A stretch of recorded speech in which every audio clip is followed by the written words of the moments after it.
કવિતા કક્ષ ભાવનગર સહુ કવિતા પ્રેમી અને સાહિત્ય પ્રેમી ભાવકોનું સ્વાગત કરે છે.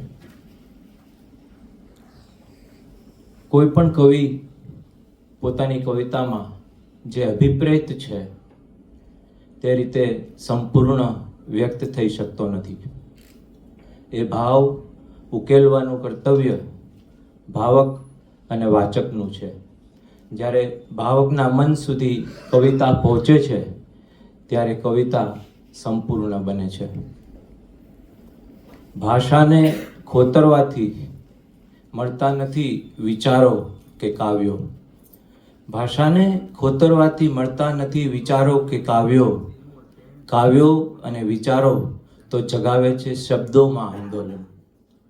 આવી જ થોડી કવિતા કે જે ઇતિહાસમાં અને વિશ્વ ફલક ઉપર આંદોલિત થઈ છે, આપણી સ્મૃતિપટ ઉપર અમિટ અને ગહન છાપ છોડી છે, એવી ઉત્તમ કવિતા આપણે એક શુગ્ન ભાવક પાસેથી આજે માણવાની છે. કાવ્યો રહે છે તમારા લખાયા સુધી, પછી તો એ સમયને સોંપેલું વસિયતનામું બની જાય છે. વસિયતનામામાં છુપાયેલી કવિતાની મૂલ્યવાન ધરોહરને આપણી પાસે પ્રસ્તુત કરવા આપણી સાથે છે ડૉક્ટર વિશાલ ભાદાણી, કે જેઓ સહજ, સચ્ચ અને અભ્યાસુ ભાવક અને વક્તા પણ છે. તેમની કવિતા પ્રત્યેની નિસ્બત વારંવાર સ્પર્શી છે. અન્ય ભાષાની કવિતાના અનુવાદ પણ તેમના તરફથી આપણને મળેલા છે. આજે મને ગમતા કાવ્યો વિશે ડૉક્ટર વિશાલ ભાદાણી જેવા ભાવક જ્યારે કવિતાની વાત કરે ત્યારે હું માનું છું કે આપ સર્વને પણ એ કવિતા ગમતી થઈ જશે. કવિતા કક્ષનો હંમેશા કંઈક નવતર અને નિસ્બત સાથે આપવાનો ઉપક્રમ રહ્યો છે. કવિતાને જ્યારે સૂર અને સંગત મળે છે ત્યારે કવિતા એક નવા સ્વરૂપમાં આપણા મનને ગમવા લાગે છે. આજે દર્શન જોશી, રાજન વ્યાસ તથા નિલય પારેખ કવિવર રવિન્દ્રનાથ ટાગોરની બેંગાલી કવિતા અને રાજેન્દ્ર શુક્લની હિન્દી કવિતાનું સ્વરગાન કરશે.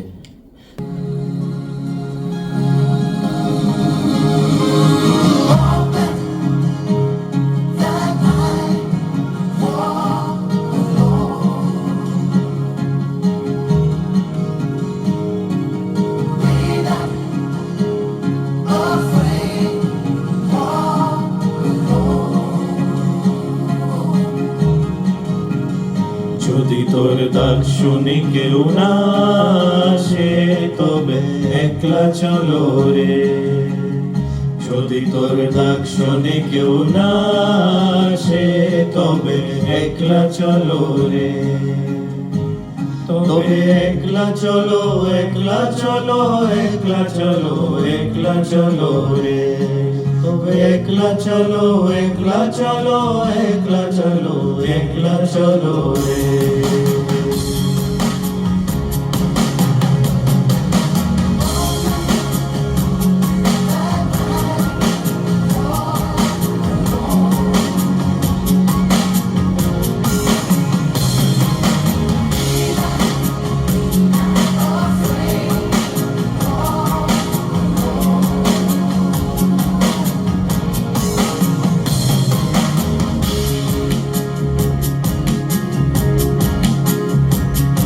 যদি কেউ কথা না করে ওরে ওরে ও ভাগা, কেউ কথা না করে যদি সবাই তাকে মুখ ফিরায় সবাই করে ভয়. যদি সবাই তাকে মুখ ফিরায় সবাই করে ভয়, তবে পরাণ খুলে, তবে পরাণ খুলে ও তুই মুখ ফুটে তোর মনের কথা একলা বলো রে. ও কতই মুখ ফুটে তোর মনের কথা একলা বলো রে যদি তোর ডাক শুনে কেউ না আসে তবে একলা চলো রে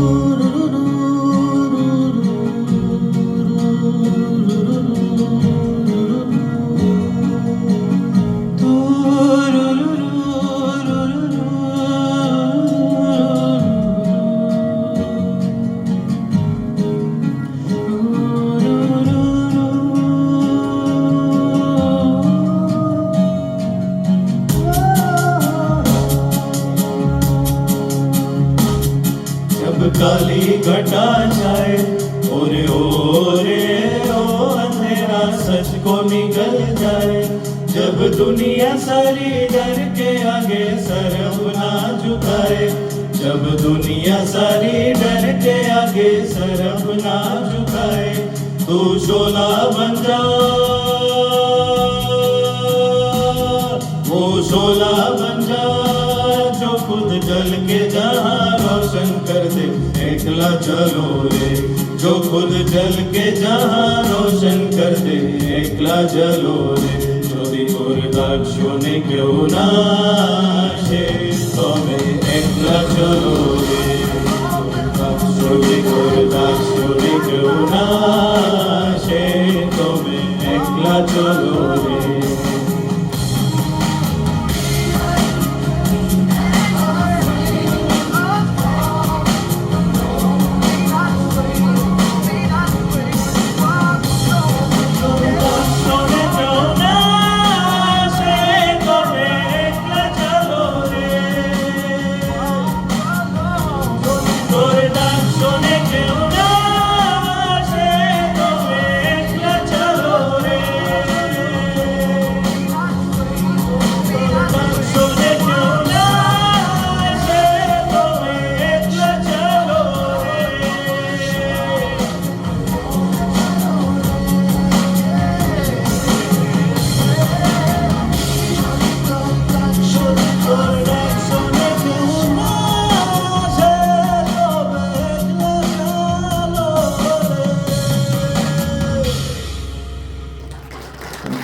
Thank you. ઋષિ કવિ શ્રી રાજેન્દ્ર શુક્લજીની આ ગઝલ અને એનું સ્વરાંકન છે એ શ્રી ચિંતન પંડ્યા સરે કરેલું છે. આમાં કોઈ રિધમ નથી એટલે અમે રિધમ લેસ જ ગાઈએ છીએ.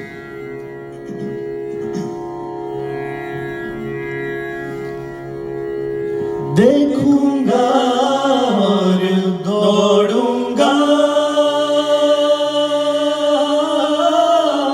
देखूंगा और दौड़ूंगा मैं दरवाजा तोड़ूंगा मैं दरवाजा तोड़ूंगा सांस सुरंगा फोड़ूंगा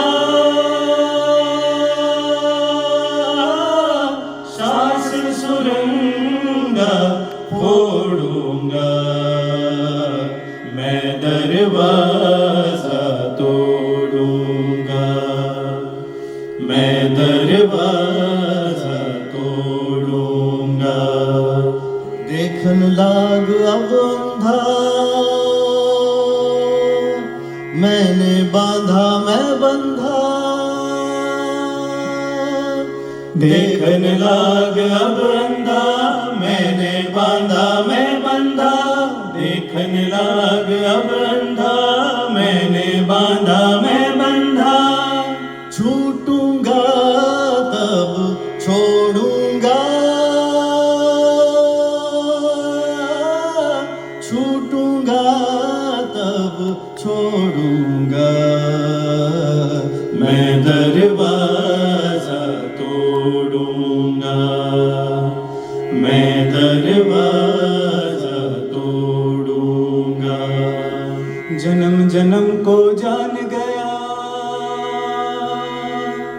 कारागृह पहचान गया, जन्म जन्म को जान गया, कारागृह पहचान गया, जन्म जन्म को जान गया, कारागृह पहचान गया। काहे को मुख मोड़ूंगा, काहे को मुख मोड़ूंगा, मैं दरवाजा तोड़ूंगा, मैं दरवाजा तोड़ूंगा, बिखर बिखर मिट जाऊंगा, फिरत फिरत फिर आऊंगा, बिखर बिखर मिट जाऊंगा, फिरत फिरत फिर आऊंगा, बिखर बिखर मिट जाऊंगा, फिरत फिरत फिर आऊंगा, निशान डंका खोड़ूंगा, निशान डंका खोड़ूंगा, मैं दरवाजा तोड़ूंगा, मैं दरवाजा तोड़ूंगा, सुन्न शिखर तक पहुंचूंगा, पाऊंगा पल में अपलक, सुन्न शिखर तक पहुंचूंगा, पाऊंगा पल में अपलक, सुन्न शिखर तक पहुंचूंगा, पाऊंगा पल में अपलक, ऐसा त्राटक जोड़ूंगा, ऐसा त्राटक जोड़ूंगा, मैं दरवाजा तोड़ूंगा, मैं दरवाजा तोड़ूंगा, देखूंगा और दौड़ूंगा, देखूंगा और दौड़ूंगा, मैं दरवाजा तोड़ूंगा, मैं दरवाजा तोड़ूंगा, मैं दरवाजा तोड़ूंगा। Thank you.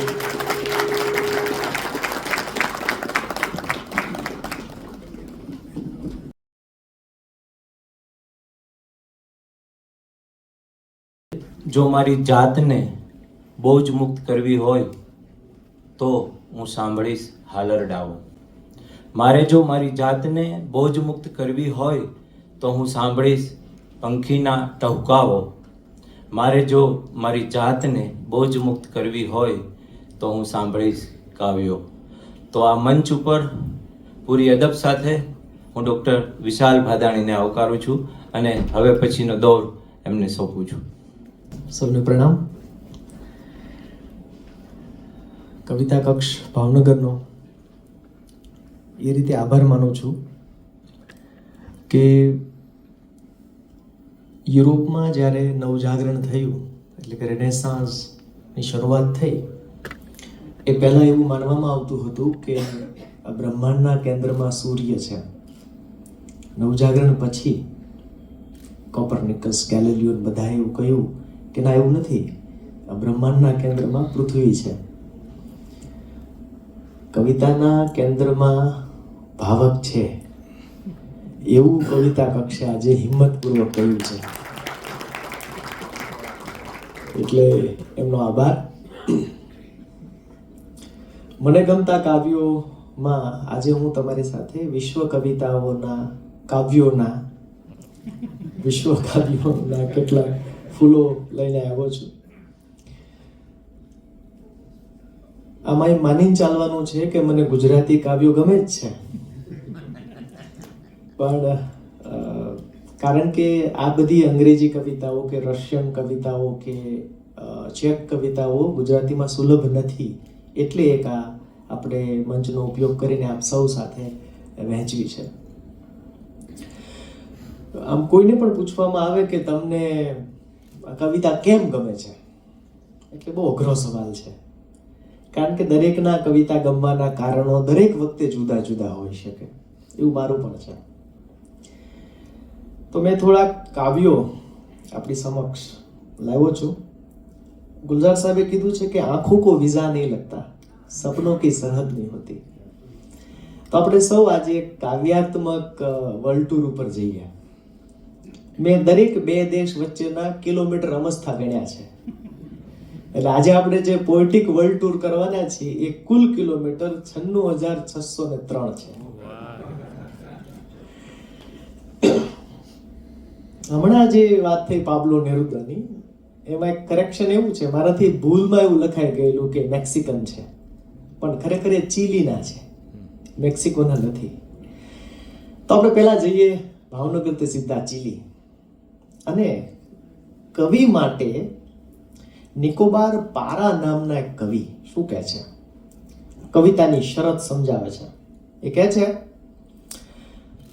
તું તારી ઈચ્છા પ્રમાણે લખ, તને ઠીક લાગે એ શૈલીમાં લખ. એક જ રસ્તો સાચો છે એ નક્કી કરવામાં પુલ નીચે ઘણું રક્ત વહ્યું છે. માટે તું તારી ઈચ્છા પ્રમાણે લખ. કવિતામાં બધું ચાલે, બસ એક જ શરત છે. શરત સાંભળવા જેવી છે. બસ એક જ શરત છે, આ કોરું પાનું બેઠું થવું જોઈએ. બસ એક જ શરત છે. ચીલીનો કવિ આપણને કહે છે કે કોરું પાનું બેઠું થવું જોઈએ. ચીલીથી ફ્રાન્સ 11,702 કિલોમીટર છે. અને ફ્રાન્સનો આ કવિ જે છે ઝાક પ્રિવર્ટ નામનો કવિ. આ કવિ પણ આપણને સર્જનાત્મકતાની આસપાસ કેવી રીતે જવું, કેવો ઠહેરાવ લાવવો, એનું એક રૂપક કાવ્ય બહુ સરસ આપે છે. મને બહુ ગમ્યું છે આ કાવ્ય. એ કહે છે, પહેલા ચિત્રો એક પાંજરું જેનું બારણું ઉઘાડું હોય, પછી આળખો કશુંક રૂપાળું, સાદું ને સુંદર જે પંખી માટે ઉપયોગી હોય, પછી કેનવાસને કોઈ બાગ, ઝાડીમાં કે જંગલમાં એક વૃક્ષ પડછે મૂકો ને મૂંગા મૂંગા શાંતિથી એની પાછળ સંતાઈને ઉભા રહો. ક્યારેક પંખી તરત આવી જાય છે, ક્રિએટિવ સ્પાર્ક ક્યારેક તરત આવી જાય, પણ એવું બને કે આવવાનો નિર્ણય કરતા વર્ષો લાગી જાય. હામ હારવી નહીં, રાહ જોવી. વર્ષો સુધી રાહ જોવી પડે તોય જોવી. વળી પાછી શરત કે છે, ચિત્રની સફળતાને પંખીના તરત કે મોડા આવવા સાથે કશો સંબંધ નથી. જ્યારે પંખી આવે, કાઉન્સમાં જો આવે તો, જ્યારે પંખી આવે, જો આવે તો ત્યારે ઊંડું મૌન જાળવજો. એ પિંજરામાં પ્રવેશે ત્યાં સુધી ધીરજ રાખજો, અને પછી એ પેસે કે તરત જ પીંછીના એક નાજુક લસરકાથી બારણું બંધ કરી દો. હવે એક પછી એક પિંજરાના બધા સળિયા ચિત્રો જોજો, પંખીના એક પણ પીંછાને અડી જવાય નહીં. પછી વૃક્ષનું ચિત્ર દોરો જેમાં પક્ષીને બેસવા માટે ખાસ એક સુંદર ડાળ હોય. લીલીછમ વનસ્પતિ, તાજી માજી હવા અને સૂર્યની સ્વર્ણ રજ દોરો. ગ્રીષ્મના આતપમાં ઘાસમાંના જંતુઓનો ગણગણાટ ચિત્રો. હવે તમે પંખીના ગાવાની રાહ જુઓ. કવિતા સફળ ક્યારે થાય છે? હવે તમે પંખીના ગાવાની રાહ જુઓ. જો તે ગાય નહીં તો એ અશુભ સંકેત છે ચિત્ર ખરાબ હોવાનો. પણ જો ગાવા માંડે તો શુભ ચિહ્ન છે. એ સૂચવે છે કે હવે તમારા ચિત્રમાં તમે સહી કરી શકો છો. એટલે પેલા ના પડેથી પક્ષીને અડવાનું નથી, એટલે હળવેકથી પંખીનું પીછું ખેંચી કાઢી ચિત્રના એક ખૂણામાં તમારું નામ લખી દો. કેટલું ઊંચું એને બહાર આપ્યો છે કે ત્યાં સુધી આપણે લખવાનું, આનો કવિ હું છું, ત્યાં સુધી તો જોખમ જ છે. ત્યાંથી રશિયા 6117 કિલોમીટર. અને હવે જે કવિયત્રી આવે છે એ કવિયત્રી સાથે મેં મારી પત્નીને કહ્યું કે એની ઉંમર અત્યારે 61 વર્ષની છે, પણ મને એના પ્રત્યે કુણી લાગણી છે. 2011માં મને પહેલો પરિચય થયો આનો. એનું નામ છે વેરા પાવલવા. આમ તો વનો ફ થાય છે રશિયા, એટલે પાવલવા એમ બોલવું જોઈએ. બહુ જ સુંદર કવિયત્રી છે. એનો પરિચય થયો એની ડાયરીથી. કવિઓ પોતાની ડાયરી લખે તો કેવી લખે? એ ડાયરીનું નામ છે હેવન ઇઝ નોટ વર્બોસ. અને ડાયરી વાંચતા તમને એમ લાગે કે તમે કંઈક કમલાદાસને વાંચો છો કે અમૃતા પ્રીતમને વાંચો છો. બહુ જ સુંદર, બહુ નાની નાની કવિતાઓ લખે છે. એટલે એને પૂછ્યું પત્રકારો, તમે આટલી નાની નાની કવિતા કેમ લખો છો? એટલે એને કહ્યું કે હું ઈચ્છું છું કે કવિતા બાળકના હાથ ઉપર મૂકી શકાય. અને એને રશિયાનો જ્ઞાનપીઠ એવોર્ડ મળેલો છે. એટલે એની જાહેરાત થઈ એટલે આ વેરા ગઈ એની દાદીમા પાસે કે બા મને એવોર્ડ મળ્યો. એટલે એની દાદીમાએ જરાક એને કીધું કે તને એવોર્ડ મળ્યો તો મારે હવે રશિયાના કવિતાના સ્ટાન્ડર્ડ વિશે વિચારવું પડશે. એની ડાયરીમાં એણે ચેખવ વિશે લખ્યું છે, બહુ સરસ. હવે આ બેન હજી જીવે છે, 61 વર્ષના છે. ક્યાં ચેખવ? એણે એમ કહ્યું, there is something marital about my liking for Chekhov. ચેખવ મને કંઈક જુદી રીતે ગમે છે. આ વેરા કહે છે, હા શબ્દ આટલો ટૂંકો કેમ હોય છે? હા શબ્દ આટલો ટૂંકો કેમ હોય છે? એ તો સૌથી લાંબો અને સૌથી મુશ્કેલ હોવો જોઈએ, જેથી તમે ક્યારેય કોઈને તરત ના કહી શકો. અને તમારે એટલું બધું વિચારવું પડે કે તમે હા કહેતા પહેલા જ વચ્ચે અટકી જાઓ. બસ આટલું. આવા નાના નાના કાવ્યો આપણને આવે છે, બહુ સરસ. એનું બીજું કાવ્ય અગેન કવિઓ માટેનું શું કહે છે? આ કવિતાઓ લખતા લખતા મારી હથેળીમાં કાગળથી ચીરો પડ્યો. આ કવિતાઓ લખતા લખતા મારી હથેળીમાં કાગળથી ચીરો પડ્યો ને એ ચીરાએ મારી જીવન રેખા લંબાવી દીધી. હજી એક વાક્ય બાકી છે. ને એ ચીરાએ મારી આ જીવન રેખા લંબાવી દીધી લગભગ 1/4. એટલે મને એમ લાગે છે કે આ હોલમાં જેટલા કવિઓ બેઠા છે જીવન રેખા લંબાઈ શકે, શરત એટલી છે કે હાથમાં ચીરો પડવો જોઈએ, એટલી તીક્ષ્ણ હોવી જોઈએ. એની એક બીજી કવિતા છે, મને અત્યારે યાદ આવે છે. એને કીધું કે શિયાળામાં જાનવર, વસંતમાં છોડ. શિયાળામાં જાનવર, વસંતમાં છોડ, પાનખરમાં પર્ણ, બાકીના સમયમાં હું સ્ત્રી હોઉં છું.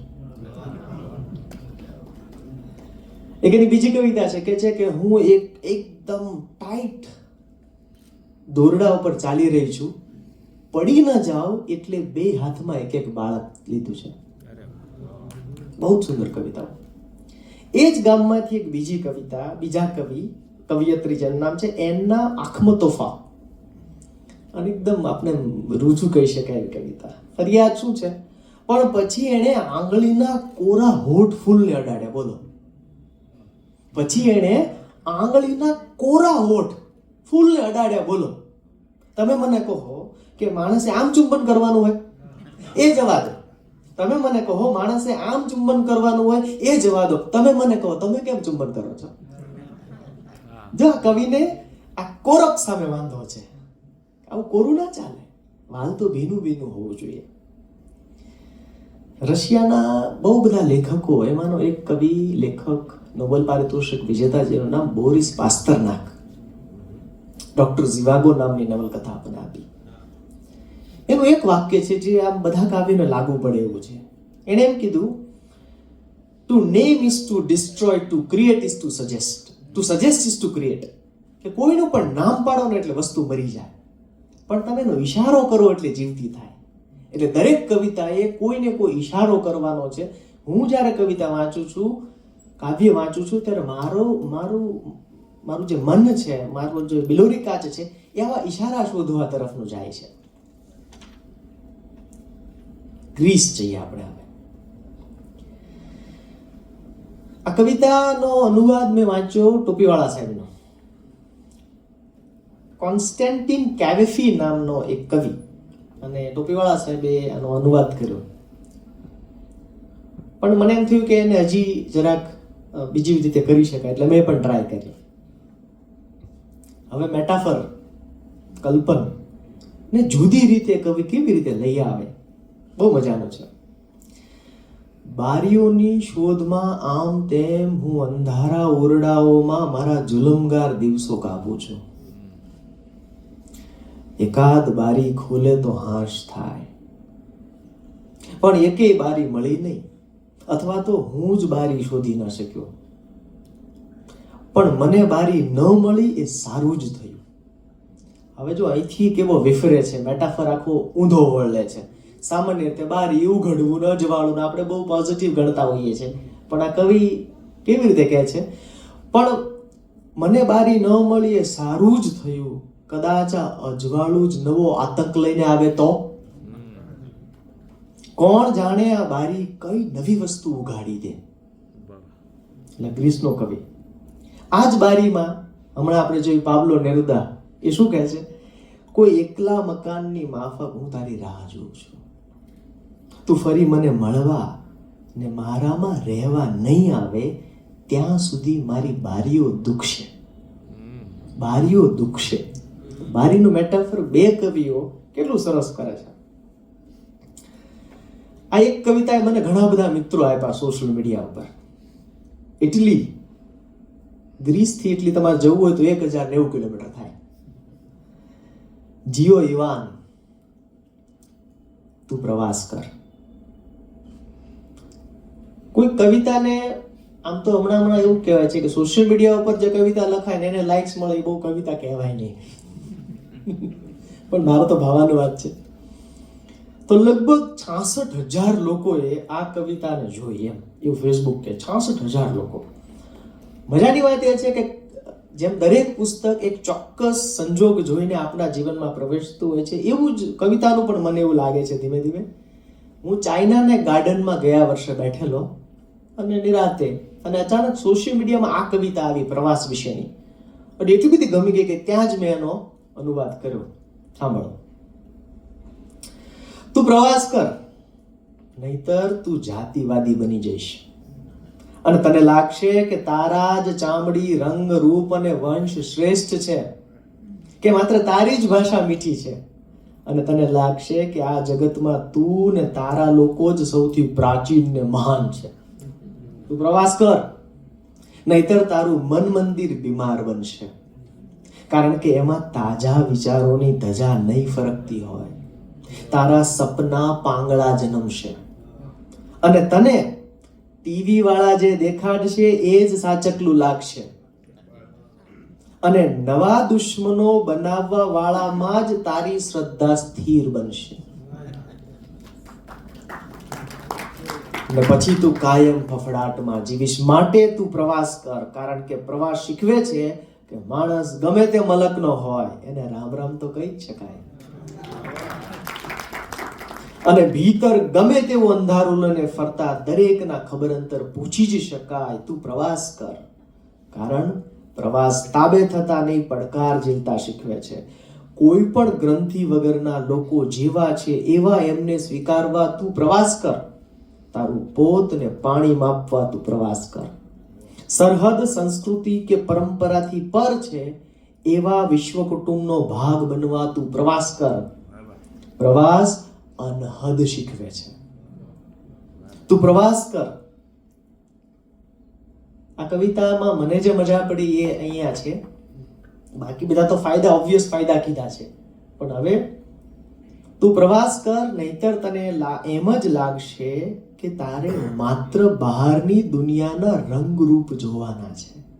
પણ દોસ્ત, પ્રવાસ તારી ભીતરની જાકમ જોળ સાથે તને રૂબરૂ કરાવશે. માટે તું પ્રવાસ કર.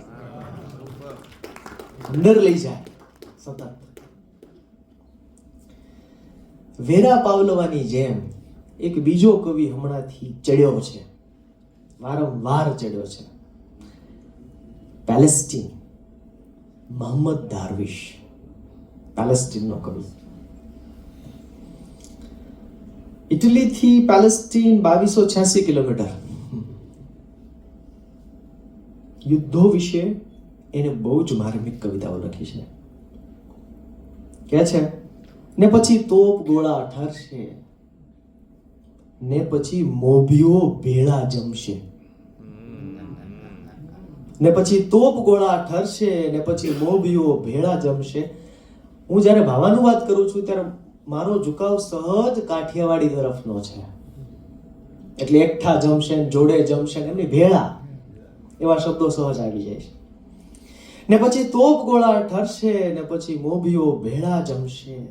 એના પાળિયા દીકરા માટે ડોશી ડેલી કાયમ ઉઘાડી રાખશે. એના સાઈબાની વાટ જોતી નંદવાયેલી ચૂડલી થાંભલી થશે. એના શૂરવીર બાપની રાહમાં ને રાહમાં બાલુડા મોટા થશે. રામ જાણે કોણે અમારું ફળિયું વેચી નાખ્યું, પણ બદલામાં જેણે જીવતર ચૂકવ્યા છે ને એને ઓળખું છું. બહુ જ એમ આપણે હલાવી નાખે એવી કવિતા. નાનકડો ટુકડો મોહમ્મદ દારવિશ કે છે, એણે પૂછ્યું હવે ક્યારે મળશું? મેં કહ્યું યુદ્ધ પૂરું થાય ત્યારે. એણે પૂછ્યું અને યુદ્ધ ક્યારે પૂરું થશે? મેં કહ્યું આપણે મળીએ ત્યારે. જે પેલું પંખીની વાત હતી ને, સાદું રૂપાળું સરળ કંઈક દોરો, આટલું જ, એટલું સરળ એમ સોસરવું નીકળી જાય. એની ત્રીજી કવિતા થિંક ઓફ અધર્સ, બીજાનો વિચાર કરજે. એક જાણે હોમવર્ક આપ્યું છે, માણસ બનવા માટેનું હોમવર્ક. કે છે પરોઢીએ શિરામણ બનાવતા તું બીજાનો વિચાર કરજે હો. આમ જો પારેવાને ચણ નાખવાની બાકી છે. યુદ્ધ ખેલવા જાય ત્યારે તું બીજાનો વિચાર કરજે. જેને શાંતિ સિવાય કંઈ ખપતું નથી એને ભૂલીશ નહીં હો. પાણી વાપરતી વખતે તું બીજાનો વિચાર કરજે. વાદળ સિવાય જેની પાસે બીજો કોઈ કૂવો નથી એને ધ્યાનમાં લેજે. વાદળ અને કૂવો. તારે ઘર તો છે, એટલે ઘેર પાછો ફરે ત્યારે તું બીજાનો વિચાર કરજે. છાવણીઓમાં રહેતા મનુજોને તો ઘર જ. પથારીમાં નિરાતે તારોડિયા ગણતા તું બીજાનો વિચાર કરજે. કેટલાયના નસીબમાં પથારી જ નથી. હવે કવિઓને, તું કવિતા રચીને મોજ માણે ત્યારે બીજાનો વિચાર કરજે હો. તું કવિતા રચીને મોજ માણે ત્યારે તું બીજાનો વિચાર કરજે હો. જગતમાં એવાય છે જેના અવાજ દબાવી દીધા છે. વળી પાછું તું પ્રવાસકરની જેમ છેલ્લી લાઈનમાં જે વળ ચડાવે છે, બહારના બીજાનો વિચાર કર ત્યારે તું તારી જાતનો વિચાર કરજે. ઈ અંદર વાળાને કહેજે હું કોડિયું બનીને અંધારું કેવી રીતે ઉલેચું. અંદર વાળાનો વિચાર કરજે. મોહમ્મદ દારવિશ. ત્યાંથી બ્રાઝિલ 10,583 કિલોમીટર. આ કવિતાએ મને બહુ બધા સિનિયર સિટીઝનોની મૈત્રી કરાવી. ભાવનગરના એક કાર્યક્રમમાં આનું પઠન પણ થયું અને બહુ બધાએ ફોન કરી કીધું કે આ વાત બરોબર છે. કવિ છે મારિયો દી આંદ્રાદે. અને ઘણી વખત માણસ કંટાળે એમ, પછી બહુ કંઈક કૃત્રિમ સ્માઇલ તો કેટલું થાય, થાક લાગે ને એનો, એક આ થાકેલી ભાવના જો તમે. મેં વર્ષો ગણી કાઢ્યા છે અને મને ખાતરી થઈ ગઈ છે કે હવે જેટલું જીવાયું એથી ઓછો વખત બાકી છે. આવતીકાલ કરતા ગઈકાલ વધુ છે. મારી હાલત એવા બાળક જેવી છે જેને ડબ્બો ભરીને પીપરમિન્ટ મળી હોય. પહેલા તો એને મોજમાં ખાધી, પણ જેવી ખબર પડી કે હવે થોડીક જ બાકી છે એટલે એને હવે વધેલી પીપરમિન્ટ માણવી છે. મારી પાસે વેવલા વેડા માટે સમય નથી. જ્યાં અહંકારો ટકરાયા કરે છે, નિયમો, ધારાધોરણો અને પ્રક્રિયા પર પિંજણ કરીને પણ આખરે કશું જ નક્કર કાર્ય થતું નથી, એવી મીટિંગમાં હવે જવું નથી. હવે ચાલાક અને તકવાદીઓ સહન નથી થતા. બોલવાને બદલે બૂમો પાડે છે, સાંભળતા જ નથી આવડતું, અને જેમને મૌનનું મૂલ્ય ખબર જ નથી એવા લોકો સામે હવે ધીરજ ખૂટી છે. લાયક લોકોને બદનામ કરનાર, તેમના પદ, પ્રતિષ્ઠા, સિદ્ધિઓ, અરે ભાગ્યને પણ પડાવી લેવાની લાલસા રાખનાર ઈર્ષાળુથી હવે ત્રાસ થાય છે. ઉંમર વધવા છતાં જેને અક્કલ નથી આવી એવા ગાંડાલાલોને સહન કરવાનું ધૈર્ય હવે નથી. અસલ વાત છોડીને જે લોકો માત્ર લેબલની જ માંડે છે, એવા લેબલની ચર્ચા માટે મારી પાસે સમય નથી. એટલે તો મારે અસલ સાર જોઈએ છે, કેમ કે મારા આત્માને ઉતાવળ છે. હવે મારા ડબ્બામાં બહુ પીપરમિન્ટ વધી નથી. મારે તો માણસ કહી શકાય એવા લોકો જોડે રહેવું છે, જેઓ પોતે ખાધેલી ઠોકર પર હસતા હોય.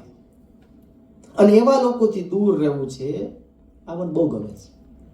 કેવા લોકોથી દૂર રહેવું છે?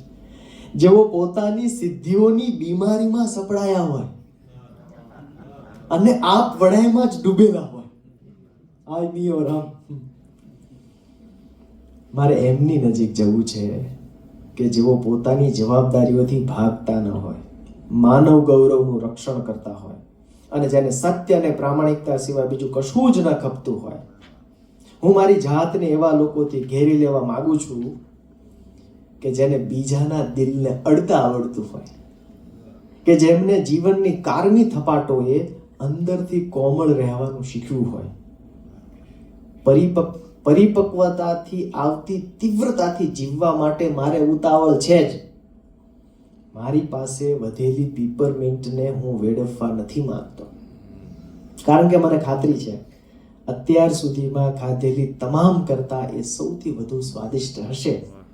અને છેલ્લે કહે છે એનું લક્ષ્ય શું છે? મારું લક્ષ્ય પ્રિયજનો અને અંતરાત્મા સાથે શાંતિથી રહેવાનું અને સંતોષના ઓડકાર સાથે કાંઠે પહોંચવાનું છે. આપણી પાસે 2 જીવન હોય છે હિમલભાઈ. આપણી પાસે 2 જીવન હોય છે, અને બીજું ત્યારે શરૂ થાય જ્યારે આપણને ખ્યાલ આવે છે કે આપણી પાસે ફક્ત એક જ છે. આજે આમ તીર લાગે ને ત્યારે મજા પડે કે વાહ, કે એનો જે થાક છે, એનો જે ફ્રસ્ટ્રેશન છે, ખરેખર એની જીવનની જે શોધ છે એમાં આ બધું આડું આવે છે એવું આપણને આમ દેખાયા કરે, સમજાયા કરે. એટલે આ બ્રાઝિલનો કવિ જે છે એ મજા કરાવે છે.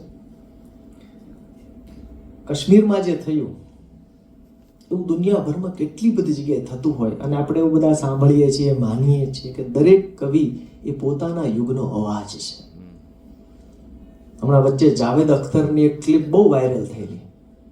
એણે કીધેલું કે તમે સેવ ટાઈગર એવા અભિયાન સાંભળ્યા હશે, પણ સેવ ફિશ એવું કંઈ સાંભળ્યું છે? કેમ? કારણ કે ફિશ અવાજ નથી કરી શકતી. એ કાંટો લાગે છે ને બહાર કાઢો એટલે ફિશ મરી જાય, માછલી મરી જાય. એને વોકલ કોર્ડ્સ નથી. જાવેદ સાહેબે કીધું કે કવિઓ સમાજના વોકલ કોર્ડ્સ છે. તો તમને ખબર પડે. તો હવે હંગેરીનો આ કવિ છે, એટલે બ્રાઝિલથી હંગેરી 9813 કિલોમીટર. આ વગર વિઝાની આપણી યાત્રા ચાલે છે. આંખો કો વિઝા નહીં લગતા. મિકોલસ રાડનોતી નામનો કવિ. આ કવિની એક બીજી કવિતા પણ છે જેમાં હું નથી લાવ્યો, પણ એ કવિતાની વિશેષતા એ છે કે એણે માફી માંગી છે, ભાવકની માફી માંગી છે. કવિએ એમ કીધું છે કે મારે જે કહેવાનું હતું હું કહી શક્યો નહીં, મને માફ કર ભાવક. કેટલી સરસ વાત! એનો વિચાર જ અદ્ભુત છે. હવે એનો પસ્તાવો છે કે કેવા સમયમાં જીવો. આપણે કાશ્મીર વારંવાર યાદ આવશે. આપણે આપણા સમયથી આ લખાય છે 1946માં કવિતા, પણ તમે જો આજની હોય એવું લાગશે. આ પૃથ્વી પર હું એવા યુગમાં જીવો કે જેમાં માણસ એટલી હદે નીચે ગયો કે માત્ર આનંદ ખાતર હત્યા કરતો. જુઠ્ઠાણામાં રહેલી એની શ્રદ્ધાએ એને ભ્રષ્ટ બનાવ્યો. એમના જીવનનો મુખ્ય હેતુ આત્મ છેતરપિંડી હતો. એના જીવનનો એકમાત્ર હેતુ આત્મ છેતરપિંડી હતો. હું એવા યુગમાં પૃથ્વી પર જીવો કે જેમાં ચોર, મવાલી અને ખૂનીઓની વાહવાહ થતી. જે લોકો આ ટોળીમાં ભળવા તૈયાર નહોતા અને મૂંગા હતા, એમને જાણે કે ચેપી રોગ થયો હોય એમ ધિક્કારવામાં આવતા. હું એવા યુગમાં પૃથ્વી પર જીવો કે જેમાં સાચું બોલવા માટે ભૂગર્ભમાં જવું પડતું અને એની શરમથી પોતાના હાથ કરડી ખાવા પડતા. બે મુશ્કેલી છે, ભૂગર્ભમાં જવું પડવું ને એની શરમ લાગવી. પાગલ અને જંગલી દેશ કાદવ અને રક્તથી ખરડાયેલ પોતાના ભાવિ તરફ અટ્ટહાસ્ય કરતો. હું એવા યુગમાં પૃથ્વી પર જીવો કે જેમાં સ્ત્રીઓ ખુશી ખુશી ગર્ભપાત કરાવતી. જીવિત લોકો કબરોમાંની લાશોની ઈર્ષા કરતા. વળી એમના જ ટેબલો પર પ્યાલાઓમાંથી ઝેર ઉછાળા ભરતું. અને હવે બધા કવિઓને જબરજસ્ત તમાચો મારે છે. છેલ્લો અંતરો. હું એવા યુગમાં પૃથ્વી ઉપર જીવો કે જેમાં ઈસુ આવીને બધું કરશે એવી અપેક્ષાએ કવિઓ મૂંગા રહેતા. હા, હું એવા યુગમાં પૃથ્વી પર જીવો કે જેમાં કવિઓ મૂંગા રહેતા. Poets are the vocal chords of society. કવિઓ સમાજનો વોકલ કોર્ડ છે. સામાન્ય રીતે વિશ્વ કવિતાની વાત થાય એટલે મેં જે કવિતાઓ કહી તમને, યુરોપની, ઇટલી, ફ્રાન્સ, જર્મની, એ જ બધી વાત આવે. ચાઇનાની કવિતા યાદ આવે તો હું ચાઇનાનું આર્ટ મ્યુઝિયમ જોવા ગયેલો. 757માં એક કવિતા લખાણી. 757માં વ્યંગ્ય કાવ્ય.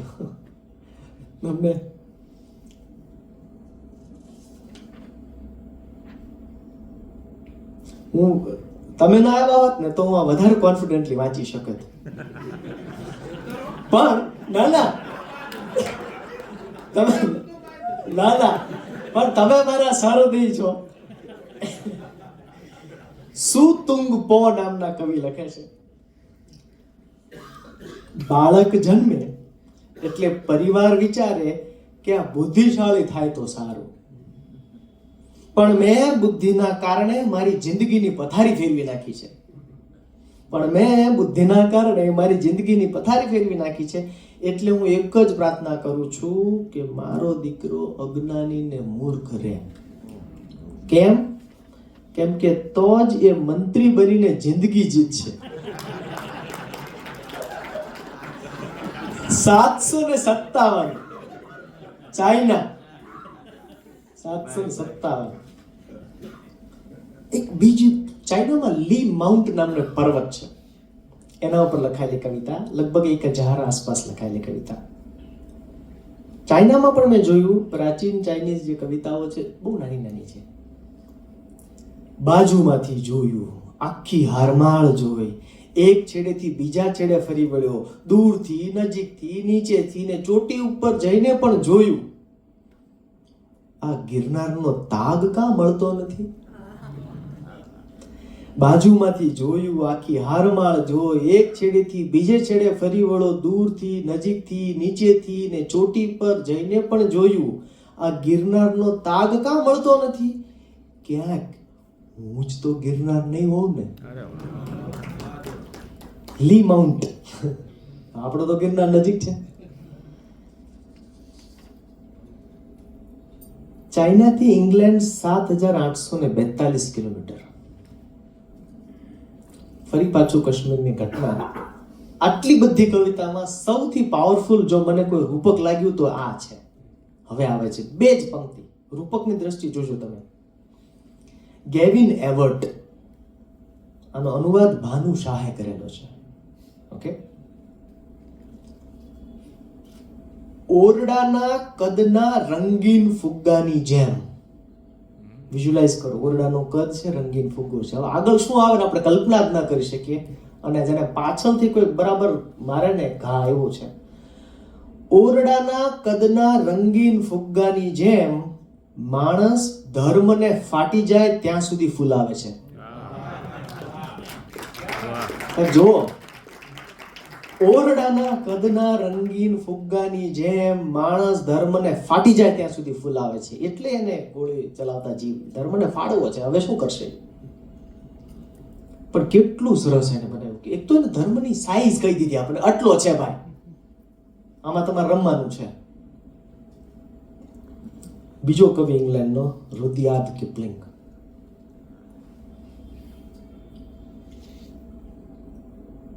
જ્યારે સૌ તમારા પર શંકા કરતા હોય,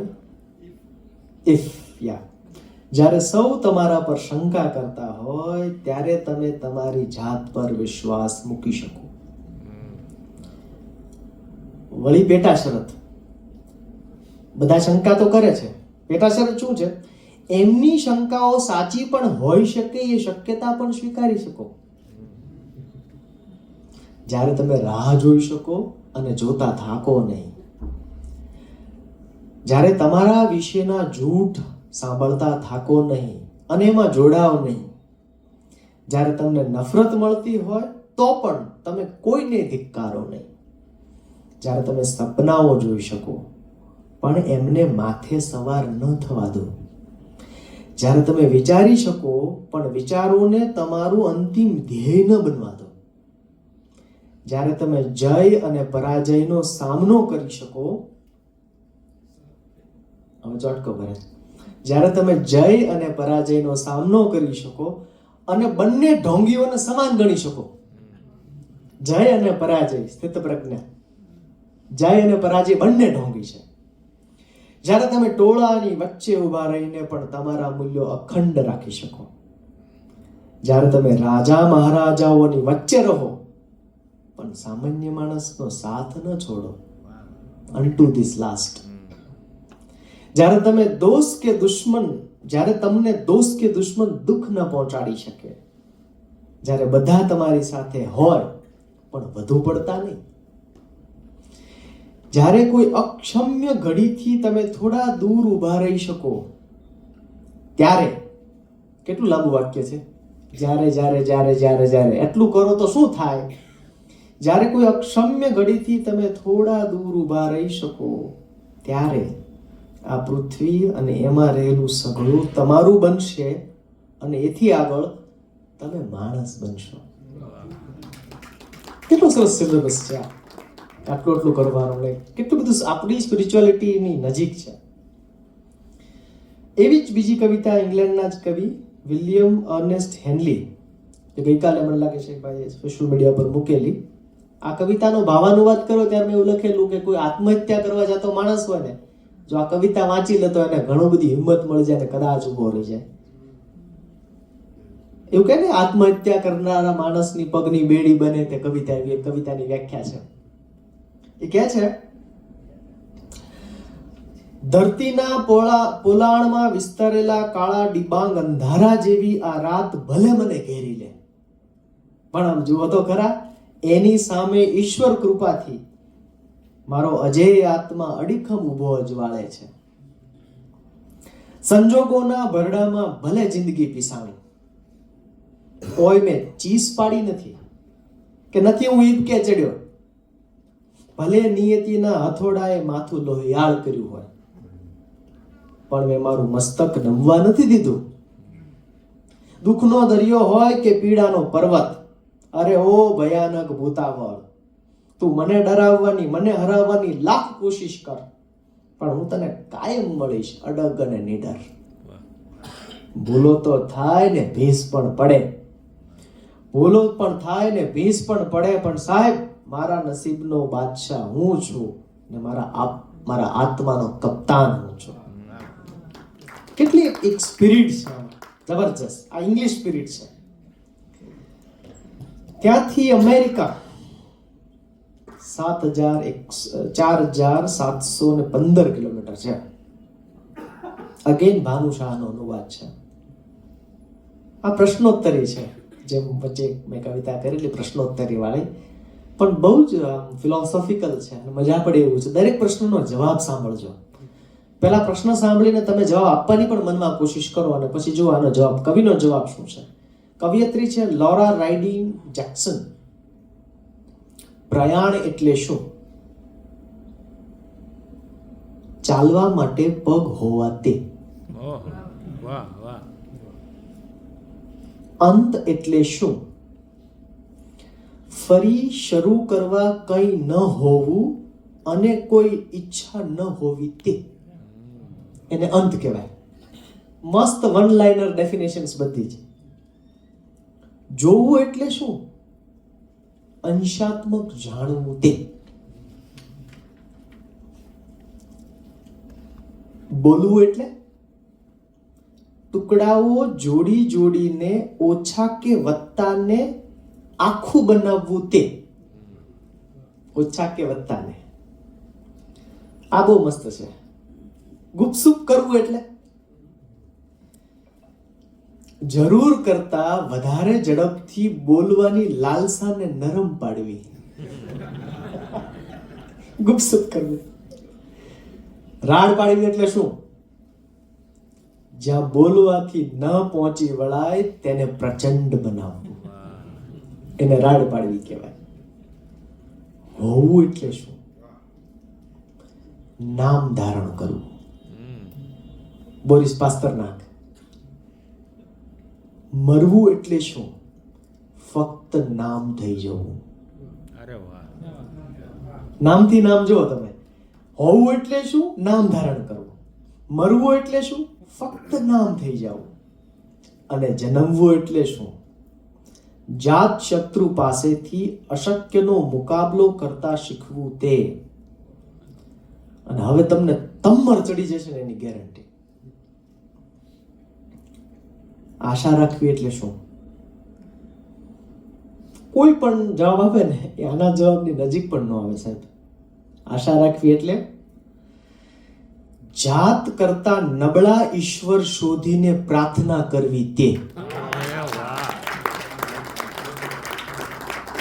જાત કરતો નબળો ઈશ્વર શોધીને પ્રાર્થના કરો અને આશા રાખવી, કે છે LoRa writing Jackson. Lebanese American કવિ ખલીલ જીબ્રાન. ભાઈ,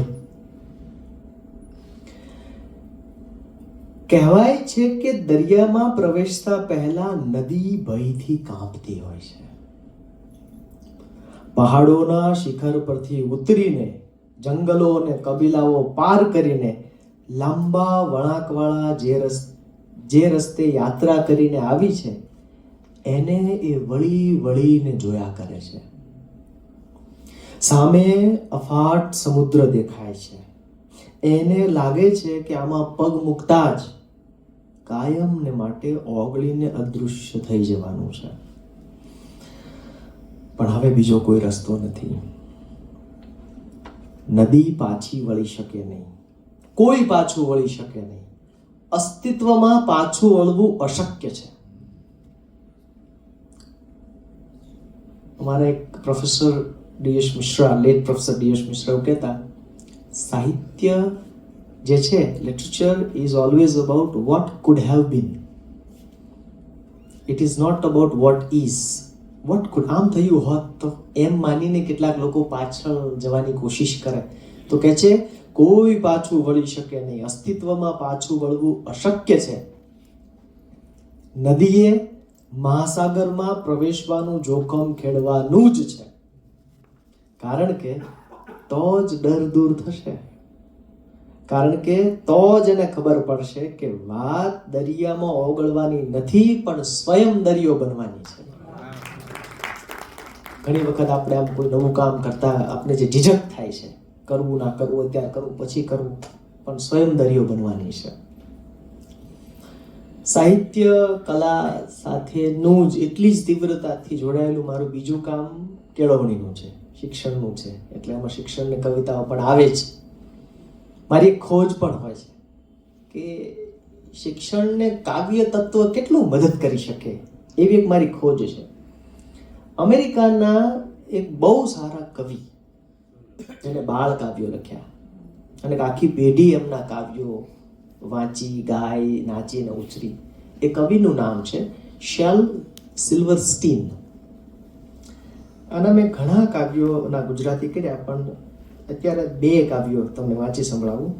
એકનું ભાષા કર્મ, બાળકને પણ મજા પડે, આપણને પણ મજા પડે એવું છે. ભાષા કર્મ જુઓ, સ્પૂનરિઝમ સ્ટાઇલ એને વાપરી છે. એક પસલું ગયું સુસ્તકાલય,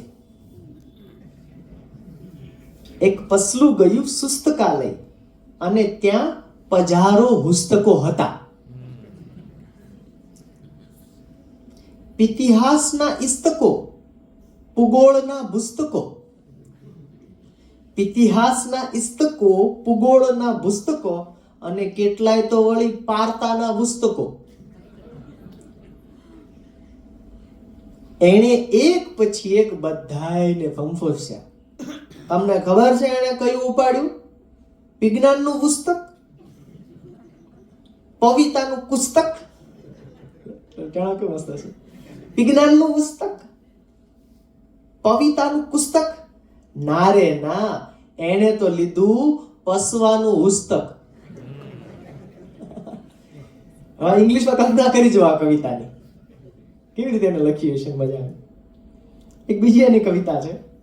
એ કવિતાનું શીર્ષક છે યસીસ એન્ડ નોઈસ. એનું મેં ગુજરાતી કર્યું હાયા ને નાયા. યસીસ એન્ડ નોઈસ. કોઈ ગમે તે સૂચવે, ઓલા હાયા બધાને હાથ પાડે, અને નાયા જ્યાં સુધી વાત પાકી ન થાય ત્યાં સુધી નાયા બધાને ના જ પાડે. ગામ આખાનું ભેગું કરી કરીને હાયા બધા મરી ગયા, અને નાયા ઈ તો બીતા બીતા જ ગુજરી ગયા. ખબર નહીં કેમ, મને લાગે છે જાત વિચાર્યા મસ્ત જીવી ગયા. જાત વિચાર્યા એવો એક વિચાર કરો, કેવો નાઉન ક્લોઝ બને છે, જાત વિચાર્યા. શેલ સિલ્વસ્ટીન અમેરિકાથી ભારત પાછા આવ્યા. 13,142 કિલોમીટર.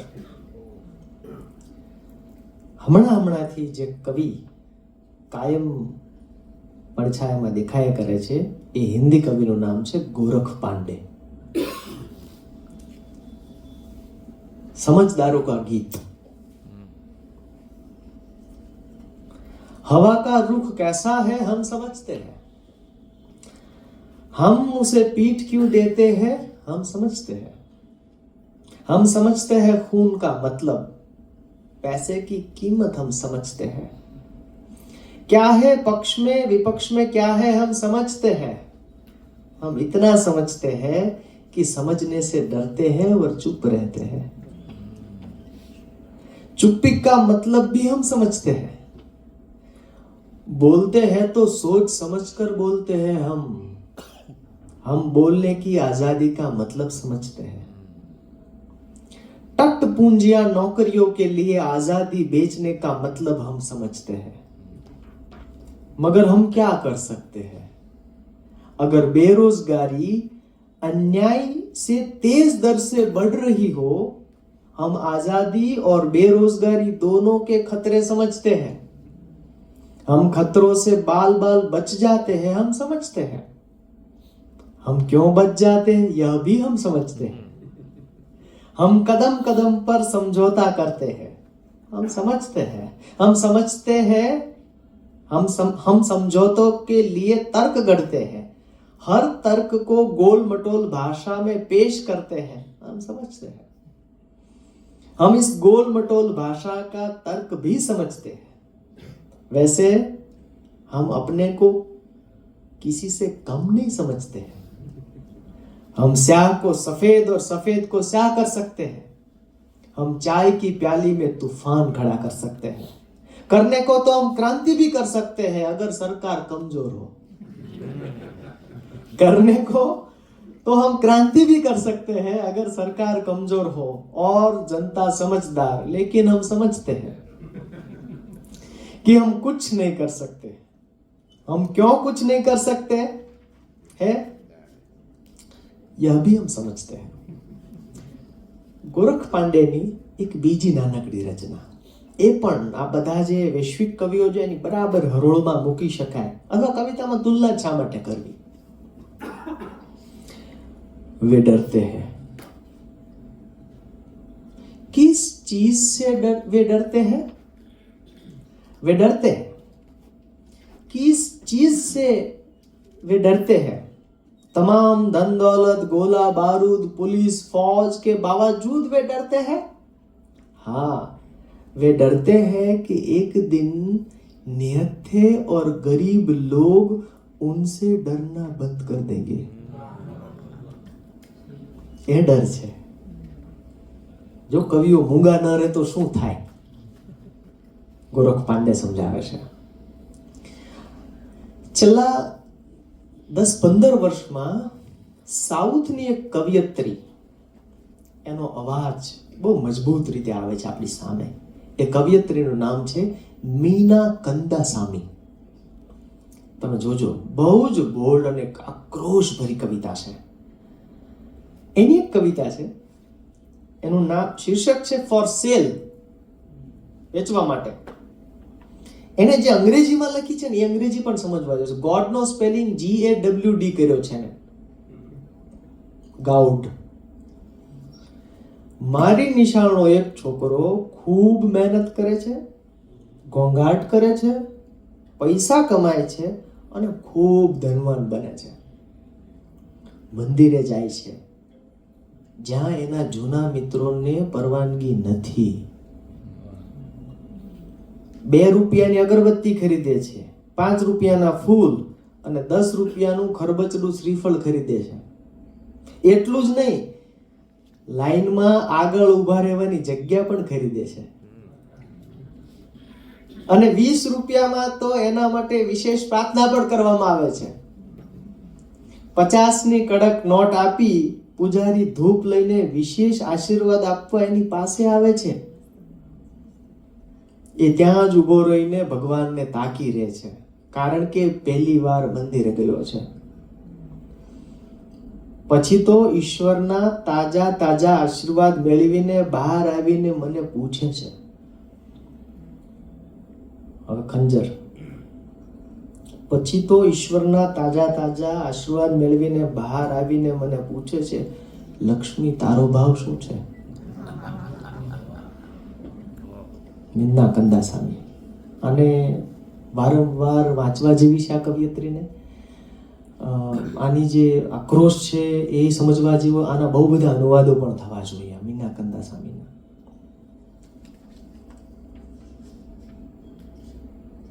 કેદારનાથ સિંહ, કવિતાનું શીર્ષક છે વિज्ञान और नींद। બહુ મજાની સરળ એની સ્ટાઇલમાં। जब ट्रेन चढ़ता हूं तो विज्ञान को धन्यवाद देता हूं, वैज्ञानिक को भी। जब उतरता हूं वायुयान से तो ढेरों धन्यवाद देता हूं विज्ञान को और थोड़ा सा ईश्वर को भी। पर जब बिस्तर पर जाता हूं और रोशनी में नहीं आती नींद तो बत्ती बुझाता हूं और सो जाता हूं। विज्ञान के अंधेरे में नींद अच्छी आती है। કેટલા સરસ કેદારનાથ સિંહ આપણા। અને છેલ્લી કવિતા કેદારનાથ સિંહની છે, એનું પણ મેં ગુજરાતી કહ્યું, પણ મને એમ લાગે છે કે હિન્દી એનું બહુ વધારે સારું છે મારા ભાવાનું વાત કરતા। उसका हाथ अपने हाथ में लेते हुए मैंने सोचा। હવે ગમે તેનો હાથ કલ્પી લેજો તમે, ગમે તેનો। હું અહીંયા કલાનો અને સાહિત્યનો હાથ સમજુ છું, કવિતાનો હાથ સમજુ છું। उसका हाथ अपने हाथ में लेते हुए मैंने सोचा, दुनिया को हाथ की तरह गर्म और सुंदर होना चाहिए। મને એમ લાગે છે કે આ બધી કવિતા કક્ષનો આ પ્રયાસ છે એ આ દુનિયાને વધુ હૂંફાળી, વધુ પ્રેમાળ, વધુ સુંદર બનાવવા તરફનો છે। મને ગમતા આ બધા કાવ્યો, ચિત્ર વિચિત્ર કાવ્યો, આપણી 96,000 કિલોમીટરની યાત્રા વગર વિઝાની અહીં આપણે અટકાવીએ। અને આપ સૌ પણ આપના ગમતા કાવ્યો વહેંચતા રહો અને એકબીજાને આપણે થોડા થોડા નાના નાના ઘાટા ઘાટા કાવ્યો આંચતા રહીએ। Thank you.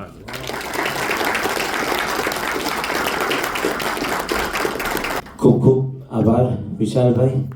આપે વિશ્વના ઘણા દેશો અને ભારતને લઈ કવિતાની અર્થપૂર્ણ સફર કરાવી. ખૂબ ખૂબ આભાર.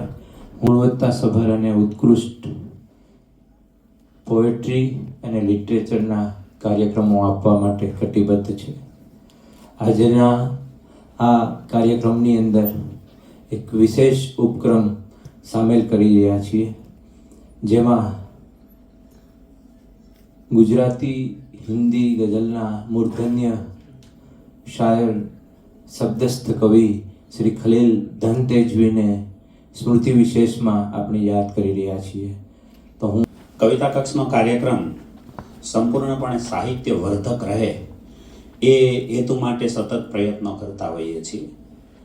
એટલે ગઈ મિટિંગમાં એવું નક્કી થયું કે આભાર દર્શનનો પણ શું કામ ફોર્માલિટી કરવી, એની જગ્યાએ આપણે જે મહિનામાં જે કાર્યક્રમ હોય તે મહિને જેમની પુણ્યતિથિ હોય એવા કવિને યાદ કરી અને તેમને સ્મરણાંજલિ આપીએ તો આભાર દર્શનનો એટલો સમય એમાં આપી શકાય. એટલે એવા હેતુથી અમે આ ઉપક્રમ સાથે જોડ્યો છે. એ હું વાત કરું એ પહેલાં વિશાલભાઈનો ખાસ આભાર કે ભણતો તો ત્યારે તમારી જેમ જ અંગ્રેજી સાહિત્યમાં આવી ઘણી બધી કવિતાઓ આવી, પણ આજે ગમી એટલી ગમી નહોતી. એટલે અંગ્રેજી કવિતાઓ મને હવે ગમવા માંડી છે. આજથી મારે એનો અભ્યાસ કરવો પડશે અને એની પ્રેરણા તમે મને આજે આપી છે.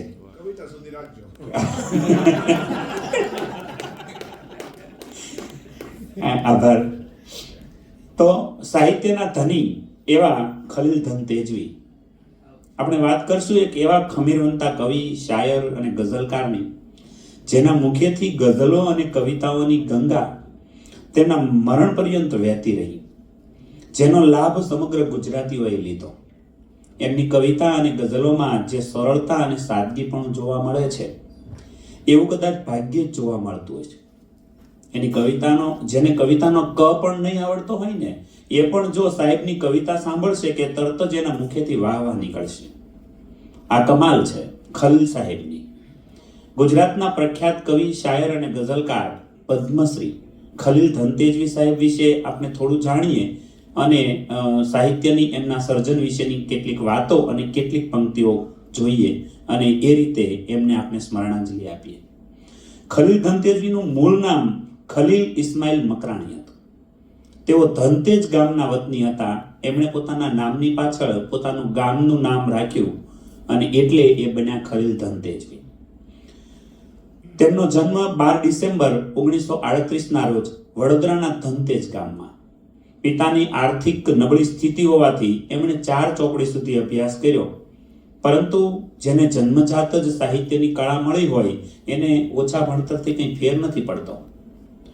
તેઓ હિન્દી, ગુજરાતી અને ઉર્દુ ભાષામાં પોતાની રચનાઓ લખતા.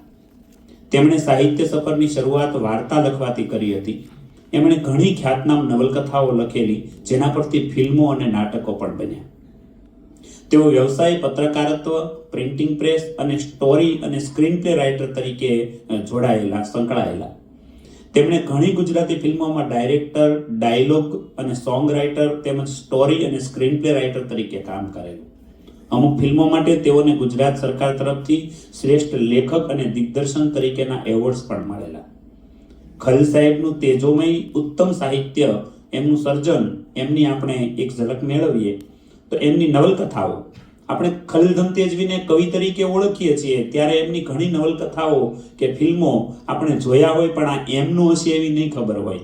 એટલે એ વાત રજૂ કરું કે એમની નવલકથા અને નાટકો મુકામ પોસ્ટ ઝાકળ, ભરચક એકાંત, એક મુઠ્ઠી હવા, છૂટાછેડા, સાંજ પડે ને સૂનું લાગે, લીલોછમ તડકો, મોત મલકે મીઠું મીઠું, સન્નાટાની ચીસ, લીલા પાંદડે પાનખર, મીણની આંગળીએ સૂરજ ઓગળ્યો, સળગતો બરફ, સફેદ પડછાયા, લોહી ભીની રાત, કોરી આંખમાં ભીના સ્વપ્ન, સાવ અધૂરા લોક, નગરવધુ, કોરી કોરી ભીનાશ, તરસ્યા એકાંત, ડોક્ટર રેખા, સુવાળો ડંખ, સોગંદ નામું એમની આત્મકથા.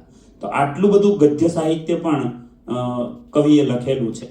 ગુજરાતી ફિલ્મોમાં એમની ખાપરો ઝવેરી, ડોક્ટર રેખા, ચુંદડી અને ચોખા, છૂટા છેડા જેને 8 એવોર્ડ્સ મળેલા, મન માનતું નથી, આ બધી ફિલ્મો એમણે આપેલી છે.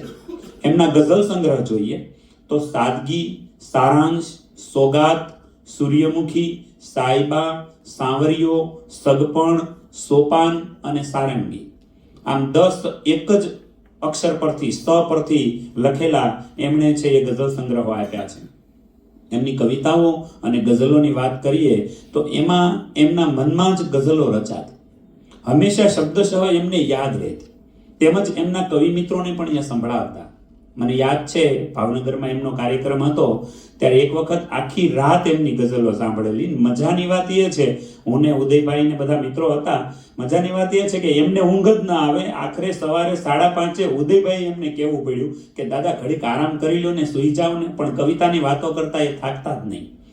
એટલે એ આનંદ છે કે એમને અમે મળ્યા. એમને જ્યારે એવોર્ડ મળ્યો જુનાગઢમાં ત્યારે અમે ગયેલા, એ વખતે પણ એમને મળ્યા અને એમની એ લાંબી યાદો અમારી સાથે છે.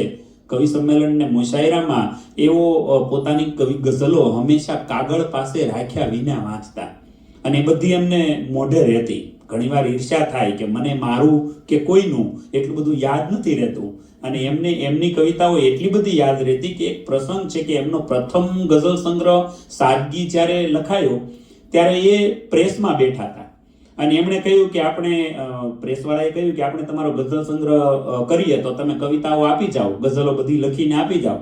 તો કે એમાં આપી શું જાય, લેને લખવા માંડ. અને 100 ગઝલ એમણે ત્યાં બેઠા બેઠા લખી આપી. મોઢે હતી એમને 100 ગઝલ અને એમણે 100 ગઝલમાંથી એ ગઝલ સંગ્રહ ત્યાં બનાવ્યો. એટલે આટલું બધું એમને યાદ રહેતું. 4 ચોપડી ભણેલા માણસને કદાચ એને વધારે યાદ રહેતું હશે ઓછું ભણવાથી. એટલે એમની ઉર્દુ ભાષામાં લખાયેલી ગઝલો પણ ખૂબ મશહૂર છે. જગદીશસિંહના કંઠે ગવાયેલી ગઝલ તમે સૌએ સાંભળી હશે કે અબ મેં રાશન કી કતારોं में नजर आता हूँ, अपने खेतों से बिछड़ने की सजा पाता हूँ, कोई चादर समझ के खींच न ले फिर से खलील, मैं कफन ओढ़ के फुटपाथ पे सो जाता हूँ.